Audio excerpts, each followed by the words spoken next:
Welcome to the Learning Pines YouTube. We hope this video helps. In this video, I will explain how to make apple strudel dough. First, let's gather our essential ingredients. You'll need 250 grams of all-purpose flour, 125 milliliters of warm water, and a small pinch of salt.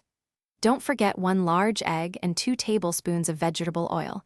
These are key for a pliable dough. Having everything at room temperature helps the ingredients combine smoothly, setting the stage for a perfect strudel. Now, let's get our hands into the dough. Start by combining the flour and salt in a large bowl. In a separate bowl, whisk together the warm water, egg, and oil until well blended.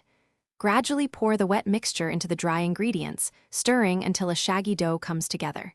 Then, transfer it to a lightly floured surface and knead for about 10 to 15 minutes. This develops the gluten, making the dough elastic and easy to stretch. After kneading, it's crucial to let the dough rest. Form your smooth dough into a ball and lightly brush it with a little vegetable oil to prevent a skin from forming. Place it in a clean bowl, then cover it tightly with plastic wrap. This resting period, ideally 30 minutes to 1 hour at room temperature, allows the gluten to relax. A relaxed dough is much easier to stretch thinly without tearing, which is essential for a classic strudel. Finally, the exciting part, stretching the dough. Place your rested dough on a lightly floured cloth.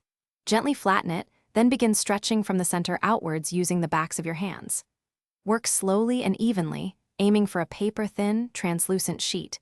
You should be able to read a newspaper through it. Continue until it's a large rectangle, perhaps 20 by 30 inches or even bigger, ready for your delicious apple filling. Thanks for watching.